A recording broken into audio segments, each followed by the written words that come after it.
Bonjour à tous, 2 petites minutes avant de commencer. Déjà, pour commencer, est-ce que tout le monde m'entend correctement?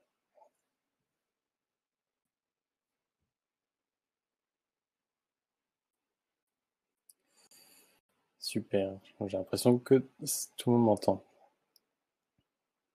Ok, bon, je reviens dans 2 petites minutes pour commencer la présentation.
C'est bon, il est 14 heures, l'heure de commencer ce webinaire sur réimaginer l'expérience client à l'heure du télétravail. Bonjour à tous, merci de vous joindre à nous pour à ce webinaire. Donc, je suis heureux aujourd'hui d'être accompagné de Carole Stromboni, qui est experte en innovation et en transformation digitale et qui partagera cette expérience, son expérience et sa vision du contexte actuel avec nous aujourd'hui. Alors, pour petit tour avant de commencer, sur la gauche, vous avez la fenêtre de chat qui est disponible, sur laquelle vous pouvez parler, échanger les uns avec les autres, débattre. Et si vous avez des questions à nous poser, vous avez également une petite fenêtre de questions. Claire qui est de Zoho est là pour répondre à vos questions. On a des moments dédiés où moi et Carole pourront répondre à vos questions, et le reste du temps, ce sera Claire qui prendra le relais. Si vous avez des questions techniques sur les outils de Zoho et qu'on n'a pas le temps de les couvrir pendant ce webinaire, nous prendrons le temps d'y répondre après le webinaire en vous en renvoyant un email par la suite. À noter, ce webinaire est enregistré et nous partagerons avec vous l'enregistrement suite au webinaire, et vous recevrez également la présentation, et Carole vous fera profiter d'un extrait de son livre Innover en pratique qui sera disponible au téléchargement. Vous recevrez par email dès la fin de ce webinaire. Donc pour commencer, un petit agenda du webinaire. Donc l'expérience client à l'ère du télétravail. Première, on va commencer par une présentation de Zoho, resituer un petit peu Zoho pour ceux qui ne connaisseraient pas. Suivi de la présentation de Carole, donc qui va nous présenter le contexte, un petit peu sa vision des choses via son expérience à parler avec différents DG. Donc on va être amené à présenter. Et après, une partie questions-réponses, une présentation des solutions que propose Zoho, et pour finir, des questions-réponses. Donc, pour commencer, la présentation de Zoho. Donc, Zoho existe depuis plus de 23 ans aujourd'hui. On a plus de 45 applications dans différents métiers qui vous permettent de gérer l'ensemble de la relation client et bien d'autres choses, l'ensemble de votre entreprise, même via les applications. Zoho est vendu dans plus de 190 pays dans le monde et on a dépassé la barre symbolique des 50 millions d'utilisateurs en début d'année. Zoho, c'est aussi 8000 employés et un écosystème connecté d'outils qui vous permettent en fait de travailler, de multiplier les possibilités avec vos outils. L'intégration de nos outils de communication sur le CRM par exemple en fait partie. Les grandes catégories, comme nous on aime les présenter, on a la première catégorie qu'on appelle ce qu'on nous en interne on aime appeler le front office, donc tout ce qui est en relation avec le client, toute la partie visible d'une entreprise, qui va être les applications de marketing, de vente et de support. Donc c'est vraiment ce qui va être dans le but de répondre à vos questions, aux questions de ce webinaire. Mais on a également toute une partie productivité collaboration.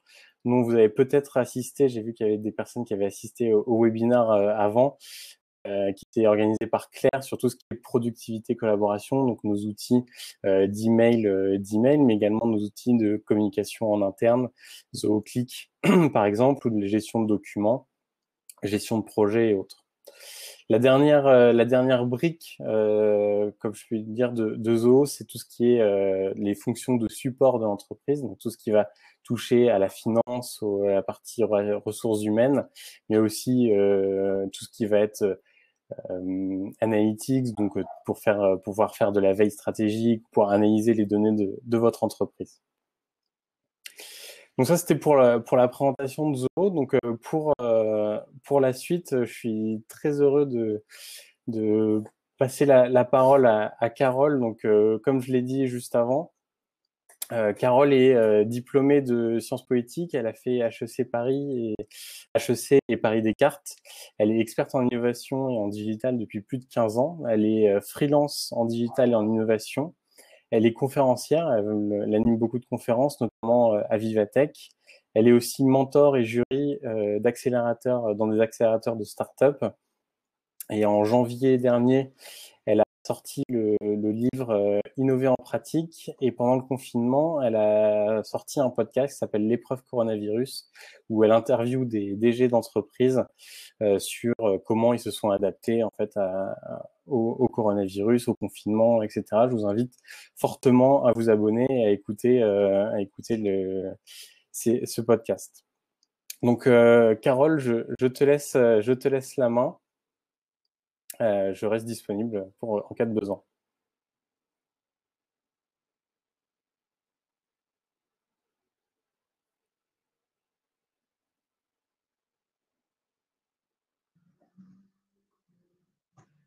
Bonjour à toutes et tous.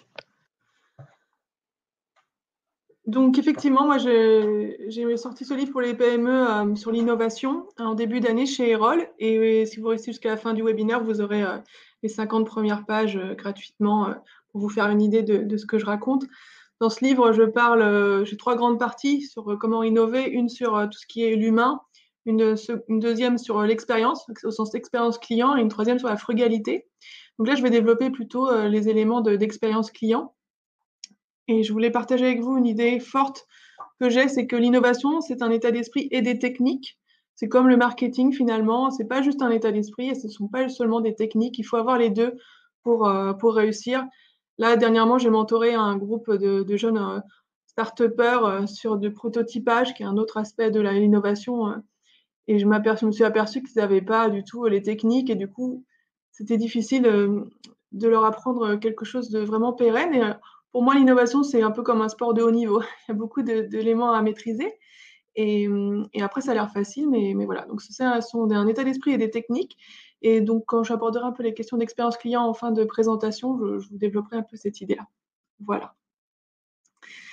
Donc, comment innover après le confinement sur l'angle évidemment d'expérience. Pour moi, l'innovation, ce serait une improvisation qui durera. Pendant les conférences que j'ai déjà faites pendant le confinement, il y a beaucoup de personnes qui m'ont dit oui, on a improvisé, on a innové, mais véritablement, une innovation, ça ne sera pérenne que si elle perdure. que si elle est acceptée, si on y a un engagement, voilà, si on la voit dans la durée.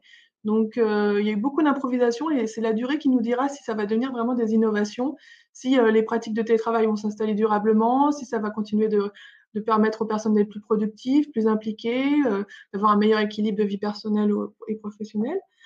Donc voilà, pour moi, l'innovation, ce sera une improvisation qui durera et on va voir comment ça se passe dans les prochains mois.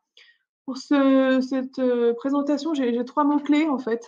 C'est le télétravail, le digital et l'expérience client. Donc je vais vous parler un peu de tout ça. 4 idées sur le télétravail avant de parler d'expérience client. Donc évidemment, le télétravail a été accéléré par le confinement. Avant le confinement, c'est une étude de la DARES de 2019, on avait seulement 7% des salariés qui télétravaillaient, soit 1,8 million de personnes, et c'était 3% des salariés qui le pratiquaient au moins un jour par semaine. C'était très occasionnel et c'était beaucoup les cadres. En fait, moi, je suis dans un univers où beaucoup de monde télétravaille, donc je tenais aussi à remettre un peu les choses en perspective. J'imagine que vous êtes peut-être dans des métiers où vous ne télétravaillez pas. Et effectivement, ça restait avant le confinement quelque chose d'assez, juste 3%. On sait bien de remettre les idées en place sur ce sujet-là. Et en revanche, 61% des Français souhaitaient télétravailler. Donc, il y avait déjà avant le confinement une forte demande pour ce télétravail. Et aujourd'hui, on a vu que 30% des salariés ont télétravaillé ou télétravaillent encore en France. Donc, pour l'instant, les sources c'est un regroupement de différentes sources. Voilà. Et on voit aussi que 55% des personnes qui ont télétravaillé durant le confinement souhaiteraient en profiter pour télétravailler davantage durablement. Pas toutes, et j'en parlerai un peu, j'ai quelques retours d'expérience. Certaines ont envie aussi de retourner au bureau. Et vous l'avez vu, ça n'a pas été un télétravail normal, puisque le télétravail, c'est rarement 100% chez soi, avec sa famille, dans son appartement ou sa maison. Donc, c'était vraiment une situation particulière, mais on a quand même plus de la moitié des personnes qui souhaitent télétravailler. Et ça, c'est confirmé par une autre étude qui, elle, parle de 62%. Donc, on a à peu près entre 50 et 62% de personnes qui souhaitent continuer. Et là, on va voir comment les entreprises réagissent. Les entreprises ont une pente naturelle. Moi, je l'ai vu quand j'ai interviewé beaucoup de DG de PME ou autour de moi-même. Celles qui faisaient déjà confiance, qui avaient déjà encouragé le télétravail, ont plus accentué, ont donné beaucoup de liberté. Et après, avec le déconfinement, elles ont continué. On voit un mouvement inverse, une autre pente naturelle qui va vers l'inverse et qui, au contraire, essaie de ramener les salariés dans les bureaux, qu'ils le veuillent ou non. Aujourd'hui, c'est ça qui se passe. Et on a vu que des entreprises, on parle beaucoup des entreprises américaines comme Facebook ou Twitter, mais on a aussi PSA qui annonce que le télétravail ne sera plus l'exception, mais la règle. Il y a bien sûr des questions financières derrière tout ça. On a connu les open space ces dernières années. Là, le télétravail, c'est l'étape un peu ultime, qu'on pourrait même qualifier d'extrêmement disruptive, qui permet de ne pas payer de locaux et donc de déplacer cette charge sur les personnes. Et ça, effectivement, ça donne une liberté. Il y a aussi des sujets très forts de salaire, puisqu'on voit des sociétés comme Facebook qui annoncent que les salaires seront probablement différents en fonction de là où on vit. Ça pose beaucoup de questions. En tout cas, ce confinement a été un déclencheur pour certaines entreprises, dans un sens ou dans l'autre, c'est ce que je vous disais. Deuxième idée, le télétravail touche différentes catégories sociales. Donc, on l'a abordé un peu en filigrane, mais c'est important à voir, c'est que on avait parlé de 61% de cadres qui télétravaillaient. Ben voilà, on est un peu autour de 58% sur cette étude-là, et c'est seulement 2% des ouvriers et 20% des employés. Donc il y a quand même une certaine population qui télétravaille, et du coup, par rapport au sujet de l'expérience client, eh bien, ça conditionne aussi certaines expériences clients qui sont attendues et pour lesquelles les gens ont un certain potentiel financier pour se les payer. Le troisième idée, c'est que le télétravail est lié aux souhaits des nouvelles générations. Donc, ce n'est pas un phénomène isolé. Moi, j'avais fait une conférence déjà à Vivatech, j'en avais parlé, c'était il y a 2 ans, je crois déjà, sur un CDI, mais pas tous les jours. Ça venait d'une étude de Mazars qui donnait un peu sur les 15-24 ans l'idée de quête du sens qui était médiatisée et qui ne se retrouvait pas forcément sur le lieu de travail, et l'idée que les jeunes ne voulaient pas forcément travailler toutes les semaines. Donc, c'était une façon de formuler le besoin de sécurité versus le besoin de liberté, d'avoir du temps de faire d'autres choses. Et ça, c'est lié quand même à un désir des nouvelles générations qui aussi est présent chez d'autres générations moins nouvelles, et qui a une tendance de fond sur le rapport au travail salarié. On voit notamment l'essor des freelances. Moi-même, je suis freelance depuis 1 an et demi. Et c'est plutôt un symptôme que le monde du travail ne répond pas toujours les relations hiérarchiques, les silos, le côté devoir justement se présenter tous les jours au bureau alors qu'on pourrait faire des choses de chez soi. Donc c'est aussi quelque chose à remettre en contexte, cet essor du télétravail et tout ce qu'on entend dans les médias. Même si on l'a vu, ça ne concerne pas toutes les personnes qui travaillent en France. Et quatrième et dernière idée sur le télétravail n'a pas touché les PME de la même façon. Donc moi, je me suis intéressée aux PME puisque c'est l'objet, c'est la cible de mon livre. Et donc, j'ai monté un podcast en une petite semaine juste après la déclaration du confinement par le président Macron. Et là, je vais vous faire quelques verbatims. Donc, notamment, donc, le jour 36, c'était 36 jours après les débuts du confinement. Chaque semaine, j'interviewais des PME, des DG seulement. Et j'interviewais aussi des personnes de leur équipe.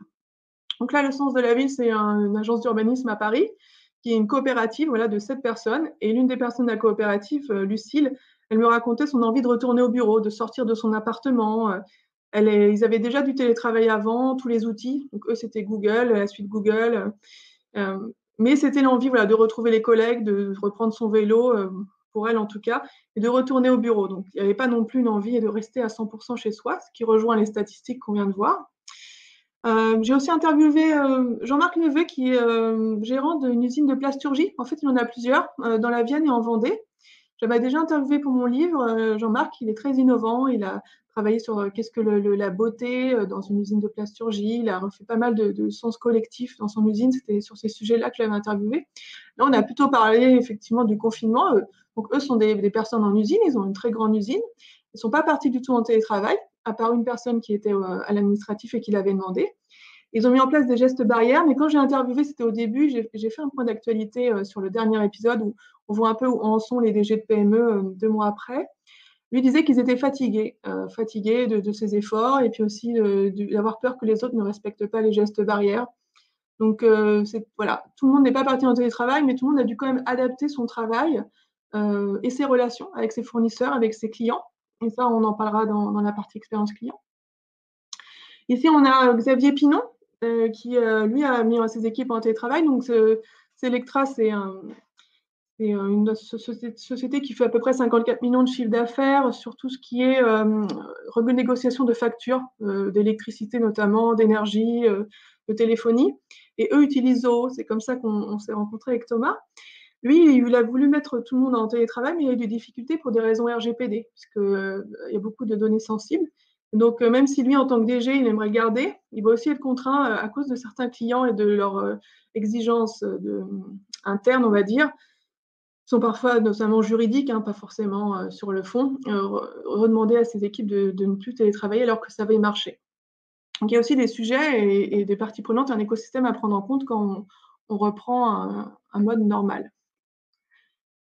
Ah oui, donc j'ai interviewé aussi Rémi Wissling, qui est la DG de Néonès. Néonès, c'est salle de sport épisode, donc c'est plutôt parisien. Ils sont leaders sur le marché parisien et en France assez présents, mais moins. En tout cas, elles ont dû mettre, je dis elles parce que ce sont 2 cofondatrices, en télétravail 500 personnes du jour au lendemain. Et Céline, qui est DG, elle, était contente de pouvoir travailler depuis chez elle. Elle avait un planning assez étendu. D'ailleurs, je l'ai interviewée un dimanche. Je pensais être la seule du dimanche, mais elle enchaînait les rendez-vous quand même. Et elle, donc, ça lui manquait de ne plus venir au bureau. Je n'ai pas eu l'occasion d'échanger avec les personnes de son équipe, mais il y avait quand même cette idée voilà, d'optimiser son temps, de voir des webinaires, notamment sur la Chine qui reprenait, comment ça se passait pour les salles de sport, ce qui est un vrai enjeu, et on le voit aussi aujourd'hui en phase de déconfinement. Mais donc, si le télétravail a été finalement simple à mettre en place, il n'en demeure pas moins qu'il y avait une envie de revenir au bureau. Et là, sur ma saison 2, donc qui commence en septembre, j'ai interviewé une DG d'entreprise dans l'Est de la France, qui a une entreprise bon, voilà, je n'ai pas encore fait tout valider, donc je la cite juste. Elle dit « Parfois, quand on est patron, on est con. Je ne croyais pas au télétravail, mais j'ai changé d'avis en voyant l'application de mes équipes pendant le confinement. Elles ont transformé ma vision. Nous allons revoir la charte de télétravail en ce sens. » Donc moi, ce que j'ai constaté, je vous parlais de cette porte naturelle, mais il y a aussi quelque chose qui est intéressant, c'est qu'il y a des gens qui ont évolué positivement, à la fois en tant que DG, en se disant finalement, c'était 2 jours par mois, mais je vais plutôt faire 2 jours par semaine parce que j'ai vu que mes équipes étaient impliquées, elles m'ont convaincu que finalement j'avais tort. Donc ça, c'est une posture vraiment intéressante d'une chef d'entreprise qui sait se remettre en cause. Et puis j'ai aussi interviewé une assistante, une de ses employées, qui elle aussi ne le pratiquait pas avant, mais le fait de le vivre, même si ça a été difficile, lui a donné envie d'en faire plus. Et du coup, tous ces éléments-là, être chez soi aussi, ça a réinterrogé la pratique un peu professionnelle qu'on pouvait avoir, le rapport au service, comment on peut, à la fois quand on est DG, proposer des services en ligne, mais aussi quand on est consommateur, comment on interagit en ligne quand on peut plus se rendre physiquement dans des lieux. Donc, il y a beaucoup de choses à dire. Je vais juste développer 3 cas pratiques sur des expériences clients, plutôt orientées digitales parce que c'est là où moi je connais le mieux. Et je pense qu'il y a un mouvement de fond qui a été vraiment accéléré avec ce confinement. Donc d'abord, un des 3 exemples, c'est la téléconsultation médicale en ligne qui a connu un essor très significatif grâce au confinement. C'est presque x2 pour la consultation en ligne, avec une expérience client appréciée, destinée à perdurer. Et ça a aussi été permis par une réglementation assouplie, une meilleure prise en charge par l'État. Au bémol près que quand même les 80% des consultations étaient faites entre un médecin et un patient qui se connaissait. Mais ça répond quand même à une difficulté très forte. Quand on est malade, on doit prouver qu'on est malade et donc avoir un certificat. Parfois, on ne peut pas sortir parce que justement, on est malade. Donc ça, c'est un mouvement qui a été accéléré pendant le confinement et qui va sûrement connaître une démarche de fond, être encore plus important sur un sujet médical, quand même un sujet très délicat. On s'imagine mal aller voir son médecin via son ordinateur. Et même, on peut envisager aussi, il y a déjà des développements, ça existe depuis plusieurs années, mais ce n'est pas généralisé, c'est tout ce qui est IoT, donc les objets connectés, qui permettent même chez soi de prendre sa tension, de faire des choses assez incroyables. Donc ça va sûrement se développer très fortement sur ce champ de la téléconsultation, mais aussi sur d'autres. Parce que moi, je crois beaucoup aux innovations de transposition, notamment quand on n'est pas très avancé, qu'on n'est pas une start-up. Souvent, la meilleure façon d'innover, c'est de prendre des bonnes idées ici et là, de les transposer dans son propre business. C'est pour ça d'ailleurs qu'il y a beaucoup de façons de déclencher l'innovation dans sa structure, et ça peut être d'aller voir une start-up qui est dans un autre métier, mais qui travaille, par exemple, si vous êtes sur les données, si vous êtes dans une banque, vous allez voir une startup qui travaille sur des données, et là, ça peut vous inspirer, même si ce sont des données autres. Donc voilà, ça, c'est un mouvement de fond sur tout ce qui est travail en ligne digital à distance. Un des deuxièmes mouvements, c'est les files d'attente. Donc ça, c'est un formidable réservoir pour innover. On l'a vu, on a dû beaucoup plus attendre pendant le confinement, faire ses courses. Voilà, moi, j'habite Pantin, près de Paris, en Seine-Saint-Denis, donc c'est une zone très urbaine. Je crois aussi quand même que dans les autres régions, il y a eu beaucoup de files d'attente. Et là, on s'ennuie dans les files d'attente. C'est compliqué. Ensuite, on est aussi un peu stressé parce que, en tout cas, à l'époque du confinement, est toujours un peu pour la plupart des gens. Est-ce que les gens vont respecter les gestes barrières? Un peu comme ce que disait Jean-Pierre Neveu dans son usine. Et donc, ça, ce sont des choses dont on peut tirer parti. Quand on se place du point de vue de l'utilisateur, on se dit, ah voilà les problèmes et comment je peux profiter de ce moment-là pour améliorer les choses pour ces utilisateurs. Donc, il y a plein de dispositifs à imaginer. Moi, je vais juste vous présenter pour vous inspirer, peut-être inspirer une innovation de transposition, ce qu'a fait Disneyland Paris. Donc, ça, ils l'ont fait un peu avant le confinement parce qu'eux, ils ont déjà souci des files d'attente. Il n'y avait pas la question des gestes barrières. Là, vous voyez, ils sont déjà mis en ordre de marche. En fait, l'idée, c'était comme les gens s'ennuient, mais qu'ils aiment bien Disney, sinon on ne serait pas là, c'est de leur proposer le téléchargement d'une application, donc avec un influenceur qui va les voir dans la file d'attente ou avec des éléments de push digitaux parce qu'on a leur email quand ils se sont inscrits. Et on leur propose de télécharger cette application et de finalement avoir accès à des vidéos géolocalisées près de certaines attractions. Donc, qui peuvent être déclenchées. Maintenant, c'est très simple, on n'a pas besoin de QR code, on peut un sourire, une photo d'un certain lieu ou d'un certain objet peut déclencher le lancement d'une vidéo. Ce sont des choses assez simples qui sont liées aussi à la réalité augmentée. Voilà, ce sont des événements déclencheurs très, très faciles aujourd'hui. Et du coup, ils ont un taux d'usage de l'application de 80%, ce qui est extrêmement important. Et multi-usage de l'application, c'est-à-dire que 70% des personnes l'ont utilisé plus d'une fois. Ça, ce sont des excellents chiffres en termes d'application digitale. Et c'est quelque chose qui est aussi une opportunité. Voilà. Quand on sait que dans son métier, on a des files d'attente, c'est l'occasion de se mettre dans la posture de l'utilisateur, de réfléchir avec le digital, notamment avec les smartphones, dont quasiment tout le monde est équipé. Qu'est-ce qu'on peut proposer comme offre, sachant qu'on sait pourquoi les gens sont là et donc on peut sûrement les aider à faire quelque chose. Là, on est dans la distraction. Il y a plein de cas d'usage possibles sur ce sujet des files d'attente. Et donc ça a été un irritant fort pendant le confinement. Dernier cas sur les expériences clients, les commandes via Internet. Donc ça a l'air évident, mais il y a beaucoup de personnes de PME qui ont eu du mal à mettre en place des systèmes par Internet parce qu'elles n'avaient pas les bonnes bases de données, parce qu'elles n'avaient pas les bons tunnels de vente ou les bons outils digitaux, tout simplement. Et là, on a vu la différence. Certaines PME ont pu très rapidement, parce qu'elles étaient déjà digitales, ça a été le cas par exemple de Selectra, tout est en ligne sur le site internet et par vente, donc ça a été assez simple. Ils ont même mis en place des pubs Facebook. Pour la première fois, ils ont testé des pubs Facebook et ont plusieurs centaines de leads juste avec une seule pub Facebook. Donc c'est aussi l'occasion d'expérimenter de nouvelles façons de communiquer. On a vu les restaurants, donc ça c'est assez évident, hein, le click and collect des restaurants, mais ça n'a pas été que dans les restaurants. Moi, j'avais interviewé aussi Alexandra Dien, qui est la DG de Dr IT. Dr IT est situé à Toulouse et c'est le leader en France de la réparation high-tech. Donc, c'est à peu près 80 magasins en licence de marque pour certains. Et elle, c'est une personne de son réseau qui a eu l'idée du click and collect. Donc, voilà, je clique, Et donc, c'est un service pour de la réparation de téléphone, donc rien à voir avec la livraison, qui n'aurait jamais été en fait mis en place aussi vite sans le confinement et qui, là, va perdurer. Et là, ça va peut-être devenir une innovation si c'est une improvisation qui dure. Voilà pour les 3 idées. Il y en a évidemment d'autres. Moi, et donc 3 idées pour conclure qui reviennent un peu de mon expérience sur l'innovation. Alors, une idée, voilà, c'est 10% d'une innovation. On parle beaucoup d'idées, d'être créatif et tout. Mais finalement, le plus important, c'est de faire cette innovation, de la tester et de voir si les gens ont envie d'y aller. Donc, c'est les 40%, c'est de l'exécution et les 50%, c'est de l'engagement. Et donc, les 90% des efforts ne doivent pas porter sur les idées. Parfois, on pense qu'on doit passer beaucoup de temps à faire des idées, on anime des sessions et tout. Mais en vérité, que ce soit les clients ou les équipes, elles ont souvent les idées. Et tout ce qu'il faut, c'est les tester dans des boucles un peu itératives, donc sur des cycles courts.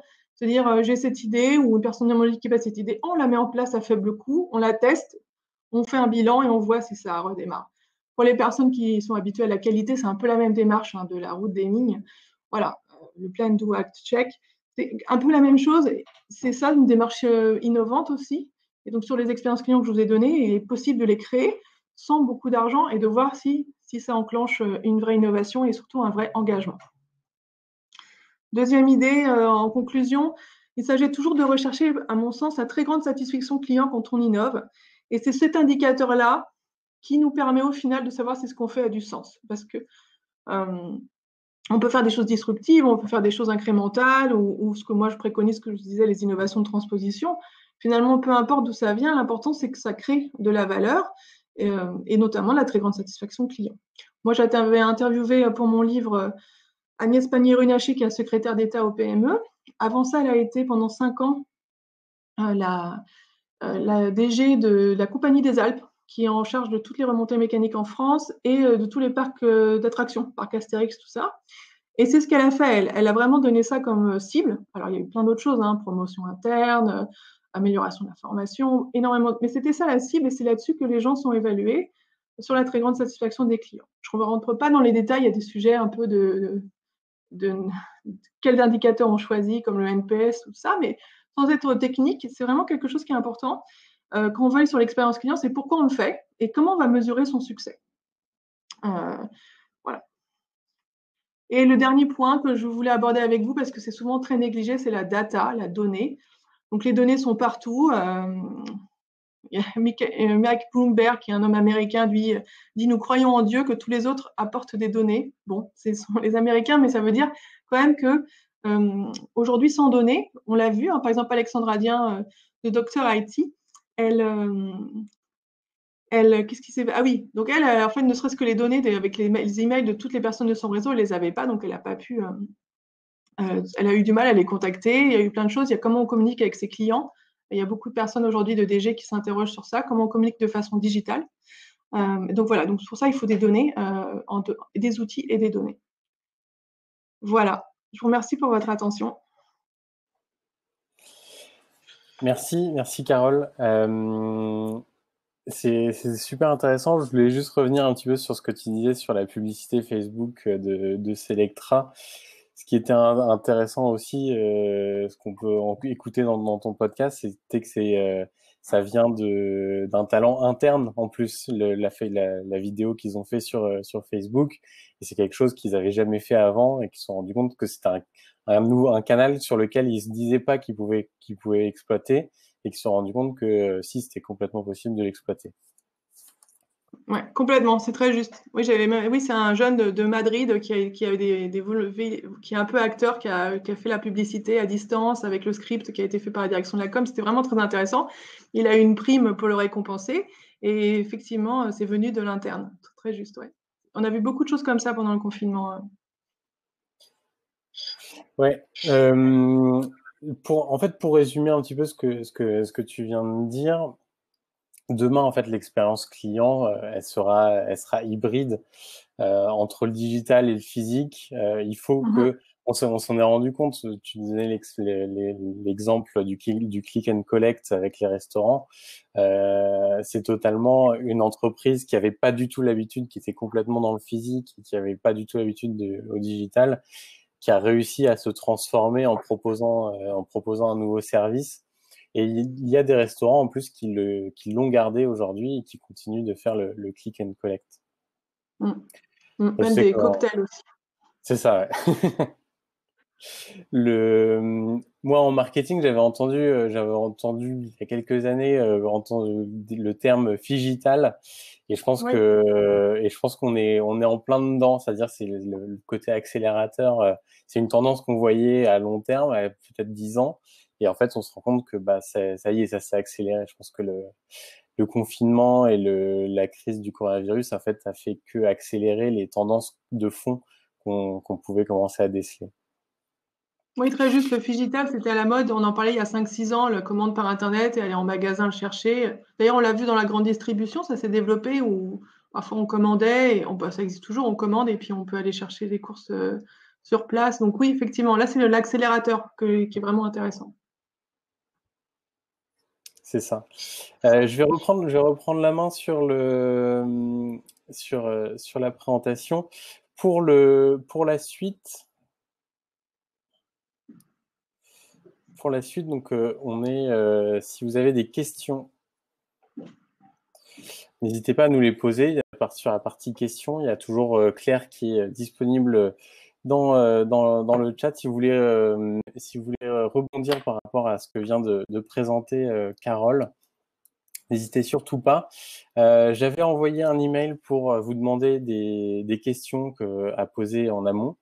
J'en ai reçu quelques-unes, donc je voulais les partager. Donc la première question est de Alexandre Marc qui dit je suis pour le télétravail et mes équipes sont restées très actives pendant le coronavirus, mais mon entreprise ne permet pas de généraliser à toutes les équipes. J'ai peur que cela déséquilibre mes équipes et casse les liens. Avez-vous des conseils ? Alors Carole, n'hésite pas à intervenir. Moi, du point de vue de Zoho, l'utilité d'avoir des outils connectés qui puissent permettre de garder l'échange, que ce soit du chat ou de la réunion en ligne, pouvoir se connecter facilement les uns avec les autres, garder en fait ce contact. Le télétravail, la plus grosse difficulté du télétravail, c'est de garder l'humain en fait au cœur de l'expérience dans l'entreprise. Carole, je ne sais pas si tu as quelque chose à ajouter. Oui, je trouve que c'est très juste comme question et comme interrogation parce que là, il y a une sorte de liberté qui s'est créée. Il y a même des personnes qui ont eu finalement plus de liberté à travailler chez elles parce qu'il y avait moins de comités, peut-être moins de réunions. Certaines ont eu le contraire, hein. Mais moi, j'ai des échos et du coup, là, on sent que parfois les taux se resserrent, qu'on doit refaire telle et telle chose, telle et telle procédure. Et donc ça peut être décourageant. Et c'est ce que je disais sur la pente naturelle. Souvent, ce sont les DG ou les DRH qui veulent que les salariés reviennent. Et, bon, ça tout dépend du contexte, mais j'imagine qu'il faut quand même aller voir pourquoi et essayer après de convaincre pour des raisons que vous mentionnez, hein, d'équité entre les équipes, d'implication au travail, peut-être trouver des arrangements. Aujourd'hui, d'ailleurs, on voit beaucoup de syndicats. En tout cas, j'ai quelques retours qui étaient un peu vent debout contre le télétravail, qui finalement ne veulent plus que retourner au travail. C'est assez drôle. J'ai des échos assez positifs sur des structures qui sont prêtes à proposer du télétravail flottant, 2 jours lundi, mardi, puis les vendredis suivants, jeudi, vendredi, ce qui change complètement le rapport au travail qu'on pourrait avoir physique, on peut vivre complètement ailleurs. Donc tout ça, c'est effectivement à creuser avec la DRH et la DG, d'identifier pourquoi il y a des blocages et puis de trouver peut-être des arguments et puis et voir avec les autres managers comment essayer de convaincre et impliquer les équipes. Après, moi, je ne suis pas une experte du management, mais je trouve qu'un management authentique où on parle de ses difficultés, tout en étant loyal, c'est plutôt bien et ça peut être compris des équipes. Donc voilà, c'était un peu moi, mes réactions à chaud. Oui, et puis il va falloir également tester, c'est-à-dire que il y a beaucoup de choses qui peuvent être testées. Il va falloir voir si ça fonctionne, comment ça fonctionne, et trouver un équilibre en fait avec toutes ces nouvelles façons de travailler entre les entreprises qui vont décider que le télétravail devient la norme et celles qui décident d'assouplir un petit peu leur politique. Il va falloir trouver le bon équilibre. J'en profite aussi, j'ai vu une étude ce matin qui a été publiée ce matin par Malakoff Ménéric qui disait que 73% des salariés ont été contents de travailler depuis chez eux. Donc c'est aussi important. Je vous partage des petits sondages pour les participants sur lesquels vous pouvez répondre sur quelle était votre pratique du télétravail avant le confinement et comment vous vous adaptez aujourd'hui par la suite.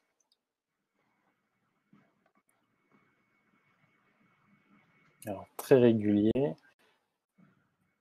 On a des amateurs du télétravail dans les participants.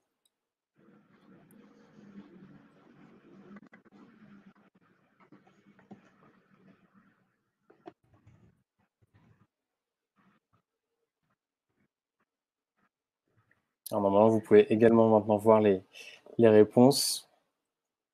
Donc, on voit quand même une majorité de personnes qui avaient l'habitude de faire régulièrement du télétravail, donc qui étaient déjà amenées à répondre à ces problématiques. Un autre sondage sur justement quelle sera votre politique après cette crise. Est-ce que vous avez adapté? Est-ce que ça va être beaucoup plus régulier maintenant le télétravail? Alors, pour ceux qui avaient déjà l'habitude de le faire, j'imagine que ça va rester la même chose.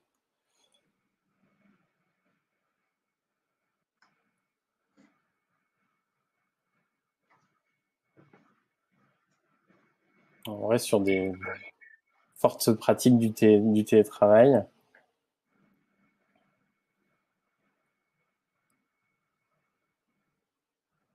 C'est intéressant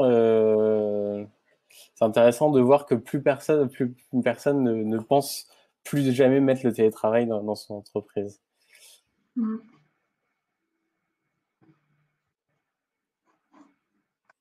Alors, une autre question que j'avais reçue par email, qui venait de Josiane Mendes. Donc, c'est une question en fait qui vient d'un article qu'elle m'a partagé de Force Plus, qui était une interview de Loïc Le Gurin. Et dans l'article, il demandait que deviendra la relation client dans 5 ans. Et sa réponse était: en plein essor du digital, la relation client ne cesse d'évoluer. Entre amélioration des techniques pour augmenter la relation client et place de l'homme dans ces métiers, la relation client dans 5 ans aura un tout autre visage. Ce visage se composera sans nul doute d'un équilibre entre digital et humain. Qu'en pensez-vous? Donc Josiane nous posait la question de qu'en pensez-vous?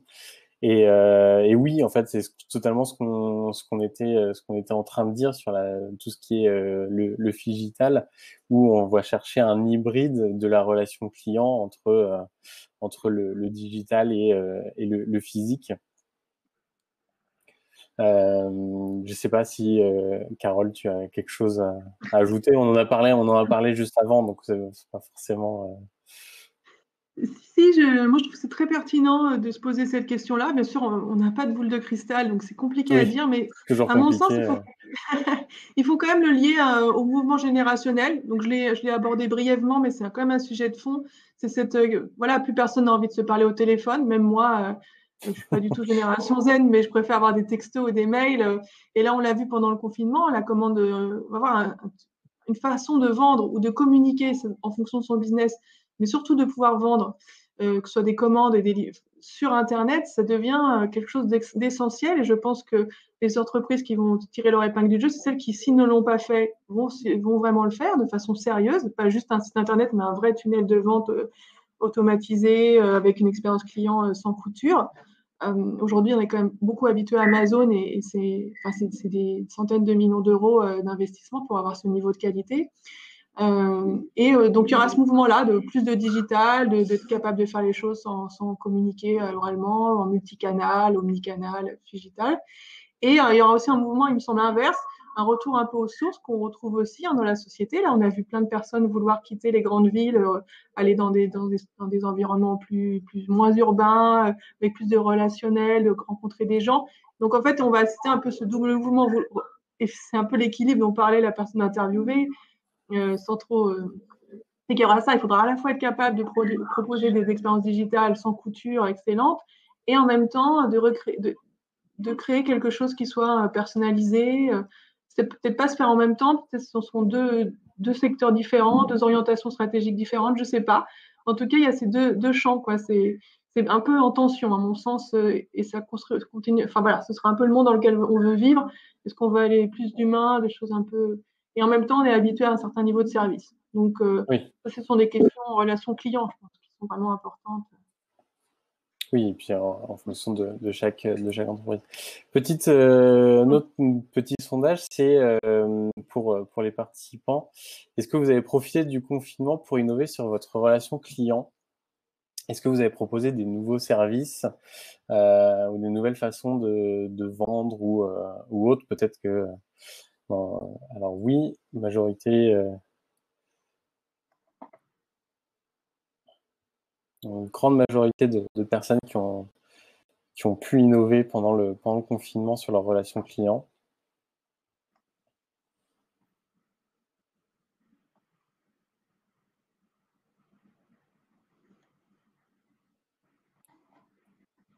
Ouais, super. Une autre question du coup qui suit, qui là prenez un petit peu plus peut-être votre temps pour répondre. Si vous avez des exemples et au niveau des résultats, je ne vais pas partager à tout le monde, mais je prendrai quelques réponses dans le lot.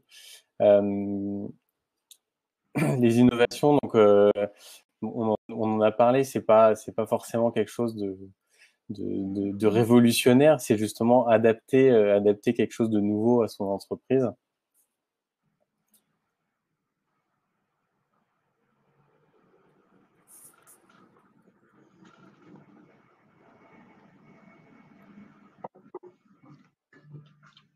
Alors, on a quelqu'un par exemple qui offre des contrats d'assistance informatique à distance maintenant, donc qui permet voilà de pouvoir profiter des outils. Garder le contact avec ses clients en lançant sa première newsletter, ça c'est WhatsApp aussi, c'est un canal où j'ai beaucoup entendu parler pendant le confinement de personnes qui utilisaient maintenant WhatsApp pour leur entreprise. Signature électronique, feuille d'émargement et participants pour les formations. Une formation à distance. Une formation marketing à distance, l'intervention. Donc, c'est ça qui est aujourd'hui qui est très intéressant, je trouve, pour les entreprises, notamment de services, qui sont capables de proposer des services à distance qui avant c'était pas forcément naturel pour leur entreprise et qui se sont rendus compte qu'en fait ils pouvaient s'adapter totalement. Privilégier l'intervention de nouveaux matériels à distance, formation à distance, oui, c'est ce qui revient beaucoup. Merci beaucoup pour la participation. Donc encore une fois, si vous avez des questions, n'hésitez pas à les poser ou à échanger sur le chat par rapport à ce qu'on vient de dire. On va passer à la suite, donc tout ce qui est les outils de Zoho et comment on peut vous aider par rapport à vos besoins. Donc les solutions que propose Zoho. Donc chez Zoho, on est pour information, on est en télétravail depuis début mars et on le sera normalement jusqu'à la fin de l'été, voire plus. Si vous avez peut-être suivi dans l'actualité les informations, Zoho a décidé en fait de pouvoir travailler. Le CEO est reparti, en fait, s'est installé à la campagne en faisant un test grandeur nature de pouvoir s'installer à distance et de travailler depuis un bureau à la campagne. Et donc c'est très intéressant parce que nous, l'avantage, c'est vrai que l'avantage nous en interne, c'est que Zoho est le premier utilisateur des outils de Zoho. Et donc, on a pu faire cette transition en télétravail en vraiment quelques jours. Les 8000 employés dans tous les bureaux du monde, aux États-Unis, en Inde, mais également en Europe, on est passé en télétravail en quelques jours, voire même quelques heures pour certains. Donc Zoho, pour se concentrer sur l'expérience client, ce qui nous intéresse aujourd'hui, on dispose de plus d'une dizaine d'applications pour la gestion de la relation client. Que vous soyez dans le département marketing, commercial, que vous soyez en vente ou au support, vous avez une application ou plus pour vous aider. L'objectif de toutes ces applications est de garder une vue 360 de vos clients, que ce soit du premier contact jusqu'au dernier. Donc, premier contact via une campagne de marketing, que ce soit sur les réseaux sociaux ou une campagne d'appel via un formulaire sur votre site internet. L'objectif est de rester en contact avec vos clients du premier au dernier contact, finissant par les options de support. Si on regarde un petit peu le catalogue de produits de Zoho, on continue à monter en puissance, à ajouter des applications au fur et à mesure du temps. Zoho CRM existe depuis 2005, mais si on regarde juste les 6 dernières années, on a une dizaine d'applications qui sont venues s'ajouter à l'offre expérience client. Donc en 2014, on a rajouté la facturation, on a aussi rajouté la gamification en 2016, qui peut être utilisée comme un des outils pour garder ces équipes motivées justement en télétravail, pouvoir faire des petites compétitions en interne sur la personne qui va fermer le plus de tâches, etc. La signature électronique, on a vu, je me disais tout à l'heure, il y a quelqu'un qui a mis en place la signature électronique des contrats dans son entreprise, qui a été rajoutée en 2018. On a également la gestion d'événementiel avec Zoho Backstage qui est arrivé en fin 2018, début 2019, qui vous permet justement sur la partie un peu physique de pouvoir suivre les interactions avec vos clients.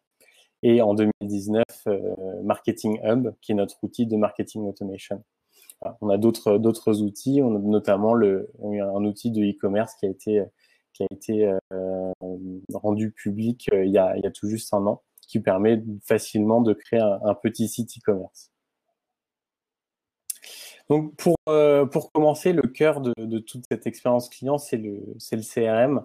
C'est là où vous allez avoir toutes les données de votre entreprise. C'est là où vous allez pouvoir suivre ce qui se passe à n'importe quel moment dans votre entreprise, suivre les activités de vos collaborateurs, mais également suivre tout ce qui est les visites de vos clients, où en sont les différents contrats, etc. Important à noter, comme on est sur toute la partie télétravail, travail à distance, en bas à gauche, vous voyez la fenêtre de chat qui vous permet d'échanger avec d'autres personnes de l'entreprise. Un des gros avantages de Zoho, j'en parlais, c'est la possibilité d'avoir tous les outils connectés les uns avec les autres. Donc si vous utilisez le CRM, et que vous utilisez après Zoho Click, qui est notre outil de chat en interne, ça s'intègre automatiquement sur le CRM et donc vos commerciaux n'ont pas besoin de quitter le CRM pour pouvoir parler avec d'autres personnes. Sur Zoho Click, vous avez également la possibilité d'appeler les différentes personnes automatiquement. Donc le CRM, ça vous permet de pouvoir sauvegarder les informations de vos clients, de pouvoir les organiser, d'avoir le suivi de la chronologie, etc. Votre pipeline de vente également pour faire le suivi de vos clients. Notre outil ZoAnalytics qui vous permet de suivre toutes les données. Donc, comme le disait Carole, la donnée, faut faire attention à la donnée qu'on a et de pouvoir l'utiliser parce qu'en fait, on a beaucoup de données brutes qui sont réparties un peu partout dans l'entreprise et il faut pouvoir la déchiffrer. ZoAnalytics vous permet justement de faire ça et l'avantage, c'est que vous pouvez facilement connecter avec une multitude d'outils disponibles. Que ce soit que vous utilisez Zoho CRM ou que vous utilisiez Salesforce ou HubSpot par exemple, vous avez la possibilité de le connecter à ZoAnalytics et de croiser les données en fonction des différents outils que vous utilisez. Zoho Sales IQ qui vous permet de suivre le trafic de vos visiteurs sur votre site internet et de pouvoir échanger avec eux. Donc deux choses, la partie suivi qui vous permet en fait de savoir ce que font les visiteurs sur votre site internet. Là, il peut y avoir des blocages et également de savoir d'où ils viennent grâce à leur adresse IP, etc. Et le plus important, c'est de pouvoir communiquer avec eux. Chez Zoho, sur notre site anglais, pendant au moment du début du confinement, on a lancé le chat pour nos équipes de vente. Et ça a permis d'augmenter l'engagement des visiteurs sur notre site internet. Vous avez également la possibilité de créer des chatbots pour pouvoir engager la conversation avec vos clients, les visiteurs, et même quand vous n'êtes pas disponible devant votre ordinateur. L'automatisation, un des gros avantages des outils digitaux, c'est de pouvoir automatiser une grosse partie de votre processus. Le but étant de se concentrer sur les tâches à valeur ajoutée et de pouvoir en fait faire vraiment maximiser votre temps. Donc là, par exemple, cet exemple précis, c'est une fonctionnalité qui est disponible sur le CRM qui s'appelle Blueprint et qui est disponible également sur Zoho Desk, notre outil de ticketing, qui vous permet d'automatiser et de paramétrer les différentes étapes du cycle de vente de vos clients. Et ça peut être utilisé pour d'autres choses. Les règles de workflow qui sont également disponibles, qui vont déclencher un certain nombre d'actions quand il se passe quelque chose dans votre outil. Un exemple classique, vous recevez un appel d'un client, vous n'avez pas pu répondre, automatiquement vous allez avoir une tâche de rappel, de suivi pour rappeler la personne par la suite. Si vous avez des questions par rapport aux outils que je suis en train de présenter, surtout n'hésitez pas à poser vos questions. Claire est disponible pour vous aider sur les différentes questions. Marketing Hub, qui est notre outil, j'en ai parlé brièvement tout à l'heure, c'est notre outil de marketing automation qui vous permet de créer des parcours clients. Donc, vous allez pouvoir créer l'arborescence de votre parcours client. Donc, par exemple, si quelqu'un remplit votre formulaire sur votre site internet, vous pouvez définir les différentes tâches de suivi à faire par la suite avant d'envoyer ce contact sur le CRM en tant que lead qualifié. Vous avez un certain nombre de parcours préexistants et ça s'intègre automatiquement avec les outils de Zoho.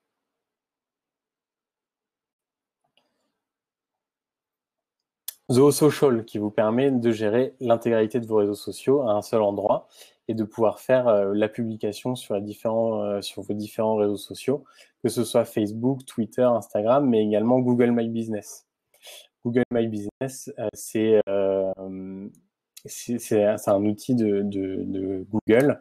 Si vous publiez régulièrement dessus, ça va vous aider à remonter sur les recherches. C'est du SEO gratuit. Vous pouvez également gérer vos messages privés et les pousser dans le CRM, c'est-à-dire vous recevez un message sur sur votre page Facebook, vous pouvez l'envoyer vers votre CRM pour faire le suivi client par la suite. Vous pouvez également faire de la veille stratégique en suivant des mots-clés ou en suivant des pages de vos concurrents.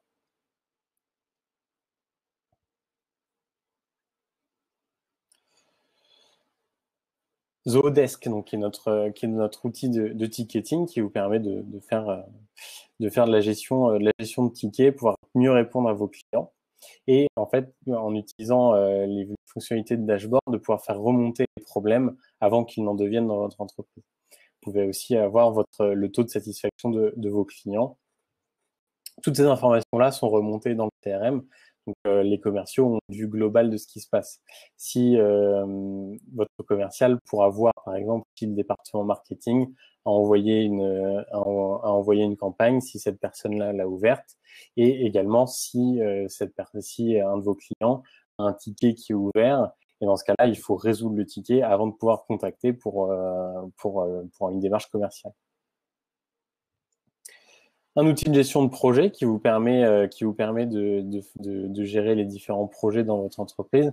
Un outil qui est très intéressant et que nous avons mis en place chez Zoho pour justement le passage en télétravail, qui permet vraiment de suivre ce qui se passe dans l'entreprise, et aussi sur lequel vous pouvez donner accès via un portail à vos clients. Donc, si vous avez travaillé sur des projets un peu plus complexes pour vos clients, vous pouvez leur donner accès et ils peuvent voir où vous en êtes sur les différentes étapes de votre projet.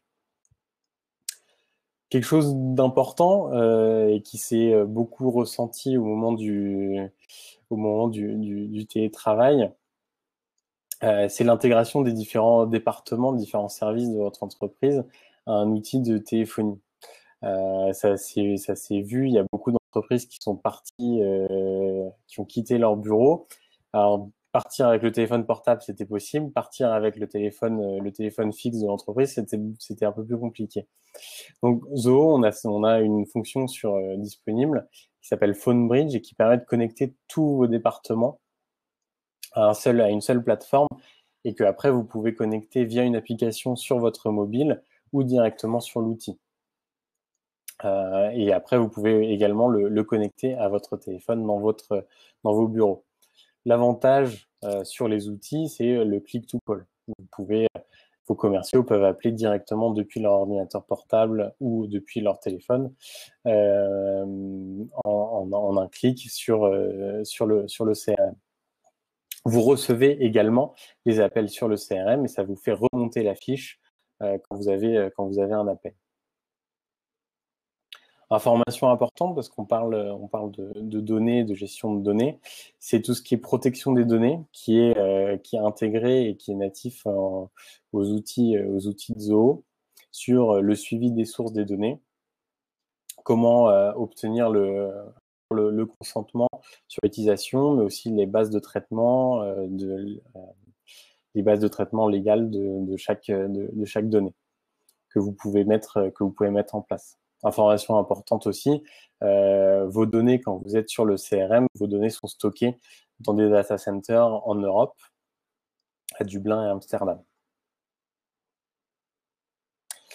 Au niveau des normes aussi, c'est important de le mentionner, Zoho fait très attention à ça, donc tout ce qui est normes ISO, respect des données, que ce soit dans le monde, nous avons toutes les certifications que vous pouvez retrouver en ligne.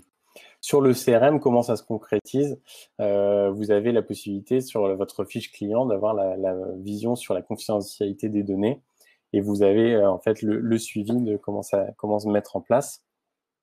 Et vous pouvez aussi, je parlais d'automatisation, tout à l'heure, vous pouvez mettre en place un automatisme sur l'utilisation, sur le traitement des données. Par exemple, vous recevez un formulaire entrant sur le CRM, vous pouvez automatiquement marquer la base légale de traitement va être l'intérêt légitime, car vous avez reçu la demande du client. Vos paramètres de conformité, combien de temps vous pouvez garder, vous stocker les données dans votre outil, etc. disponible sur le CRM, mais également disponible sur d'autres outils, notamment Zoho Campaigns, pour faire l'envoi d'email marketing. Avant de finir et de répondre aux questions, je voulais vous faire profiter d'une offre qu'on a qui sera disponible jusqu'à fin août, qui est le Remote Sales Office, qui est disponible sur Zoho CRM. Donc, vous allez dans la partie Marketplace et vous avez la possibilité en fait d'activer Zoho Click, Zoho Meeting et Showtime gratuitement pour tester. Donc Zoho Click, j'en parlais tout à l'heure, c'est l'outil de chat en interne. Zoho Meeting, pour organiser des rendez-vous avec vos clients, mais aussi en interne. Vous pouvez également organiser des webinars sur Zoho Meeting et Zoho Showtime qu'on utilise en ce moment même pour tenir ce webinar. Donc gratuit, disponible sur la partie Marketplace de Zoho. Donc voilà, est-ce que vous avez des questions? Alors ça peut être des questions pour moi, ça peut être également des questions pour Carole. Voilà, j'attends vos questions. Je vois qu'il y en a quelques-unes qui ont été posées déjà.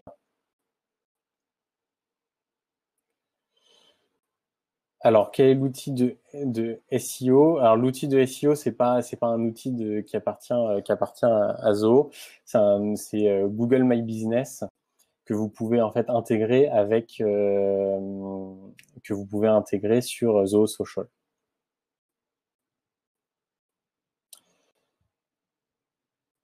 Alors, pouvez-vous nous en dire plus sur l'utilisation de Zoho Marketing Hub, un outil que Zoho ne sont pas du tout à ce jour? Alors, Marketing Hub, c'est un outil de marketing automation qui vous permet de créer un parcours client, et ça peut être très simple, mais ça peut être aussi très complexe. Et vous pouvez en fait déclencher un certain nombre d'actions en fonction des différents niveaux de contact avec vos clients. Par exemple, vous avez quelqu'un qui remplit un formulaire sur votre site internet, vous allez lui envoyer un email. Si la personne répond à cet email, vous allez pouvoir pousser les informations dans le CRM en disant pour envoyer un commercial qui va voir que cette personne a répondu à tel questionnaire, a répondu à l'email, donc il est intéressé par tel ou tel service, donc le commercial peut prendre le relais.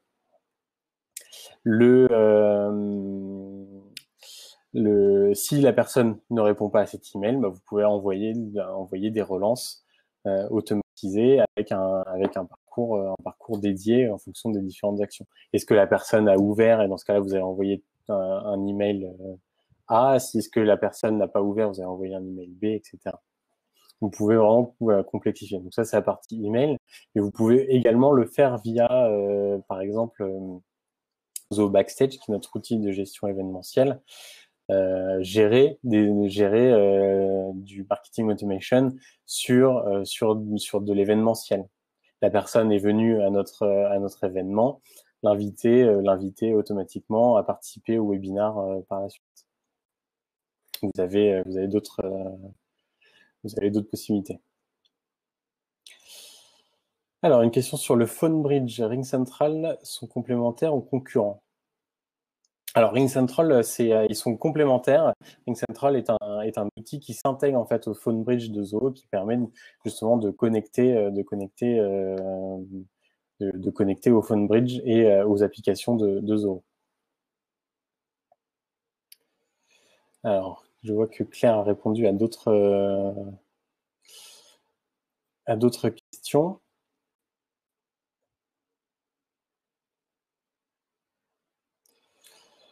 Alors, y a-t-il d'autres questions?